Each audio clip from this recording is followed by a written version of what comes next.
Hello, and a very warm welcome to those tuning in to our very first episode of Interestingly Industrial. I'm your host, Adam Levy, and in this podcast series, I'll be guiding your ears through interesting topics facing the industrial sector.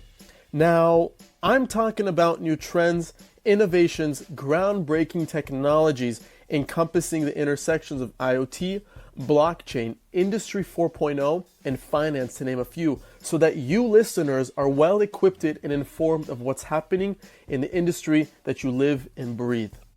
And on our very first episode, I want to target all my fellow OEMs. Yes, you original equipment manufacturers. Why? Well, the industrial sector is going through a new equipment financing trend inspired by the sharing economy that has huge public companies like Hyundai and Daimler Mobility introducing new products to the marketplace in hopes of increasing its automotive sales. It seems like these pay-per-use trends are now entering the financial sector, innovating the ways OEMs and manufacturers buy and sell equipment. And I'm here to break it down for you today. It's called usage-based financing, and it's similar to the pay-per-use concepts that have pampered our entire lives these last few years.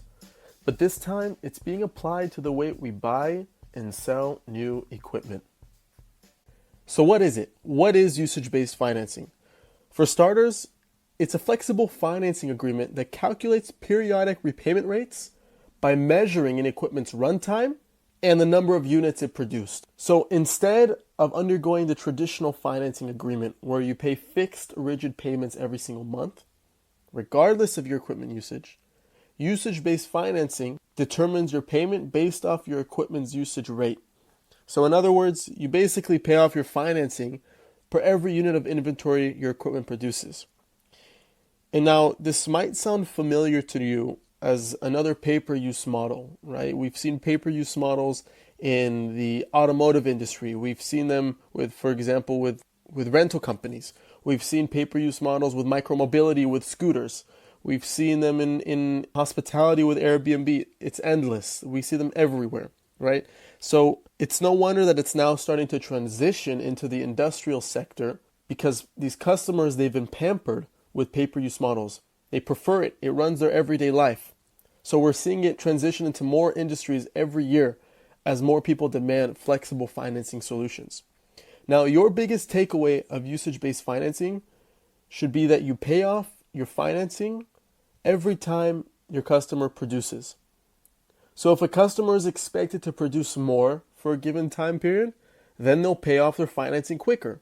But if they're expected to produce less, for example, then they're only obligated to pay back at the rate in which they produce. Now, because of this extreme flexibility, usage-based financing for many OEMs tends to be the new standard of equipment financing because it's just so suitable for both equipment builders and manufacturers alike. As we continue on this topic, I want to quickly discuss who exactly qualifies for such financing service. So the first two people that come to mind are the equipment builder, right, the OEM, and the equipment buyer, for example, the manufacturer. But aside from those two parties, I really see this method impacting almost any business that buys and sells equipment with a hyper focus on the industrial sector, considering its extreme equipment usage. But qualifying really comes down to the meat potatoes of every financing agreement, which is typically dependent on having a great credit score, and you should be able to clearly demonstrate your business operations and how this flexible financing will be paid off over the course of the equipment's useful life, right? But if we're talking specifics now, right, the two participating parties, the typical equipment builder who would benefit from such financing method is either looking to offer new financing options for its existing products or wants to expand their current market share by providing new customers with more flexible terms. Now, as far as the equipment buyer, it's typically someone who's tired of traditional financing and its limitations and is looking for a performance-based option that is more production-focused and less of a financial burden on their financial statements.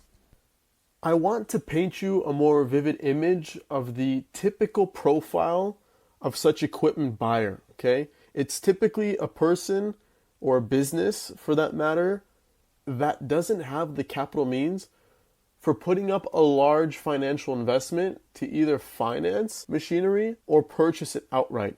Now that we've discussed the actual definition and who qualifies for usage-based financing, let's dive into the benefits. Who benefits from such agreement? Why would one even consider integrating this new financing method into their sales arsenal?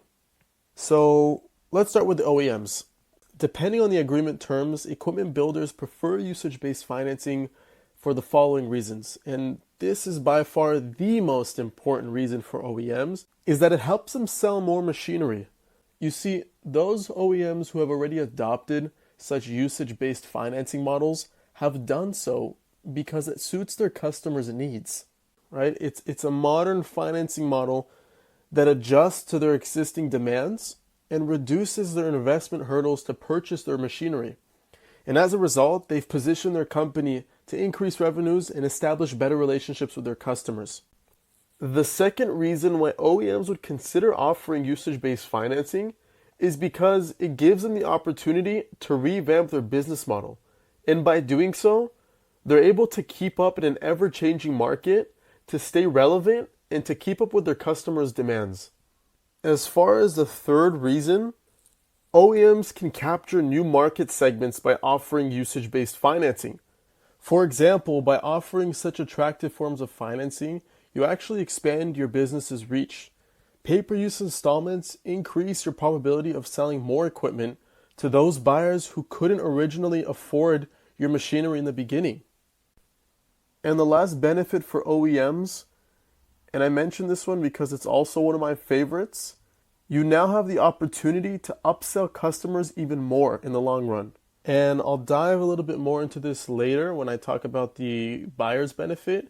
But basically, the equipment builders can increase new revenue sources by creating contractual terms that require the customers to utilize their equipment services over their machine's useful life. Which brings me to my next point. How about the buyer? How do they benefit? What's in it for them? For starters, it's a reduced upfront investment for them. Depending on the agreement terms, manufacturers require zero to little initial capital upfront, thus removing their investment hurdle to begin production. The second point is that it's a manageable payment option.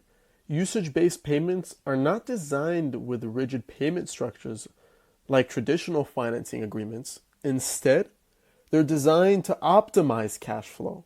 So your customers no longer stress over losing money during equipment setup times, seasonal trends, or even economic downturns, since they're obligated to pay back on their unit economics. The fourth and final benefit why these buyers would prefer usage-based financing is that it allows them to earn more in the long run. So they actually get to maximize their equipment's performance and useful life. Manufacturers can take advantage of the equipment's useful life and revenue generating capabilities. With usage-based financing, a manufacturer is given a minimum and maximum parameter that, if surpassed, enables an economic advantage. For example, let's say that in the agreement, it's been established that the maximum threshold of production output is 10,000 units. But the manufacturer is having a better month, right, and actually produces more at 12,000 units. Then their financing cost per unit is quite reduced.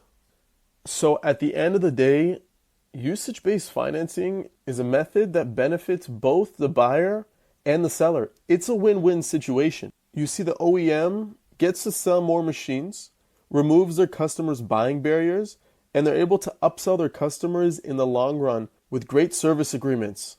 And on the buyer's end, well, flexible payments make financing convenient and manageable, which also significantly lowers upfront investments, and thus they're able to maximize their equipment's performance in the long run. And that will conclude today's episode. Thank you for sticking around this long, and I hope you took something valuable out of today's discussion that you can apply directly into your business today. That's the whole point of this, so that you get immediate value in the industry that you live and breathe. Once again, my name is Adam Levy, and I'll see you next week.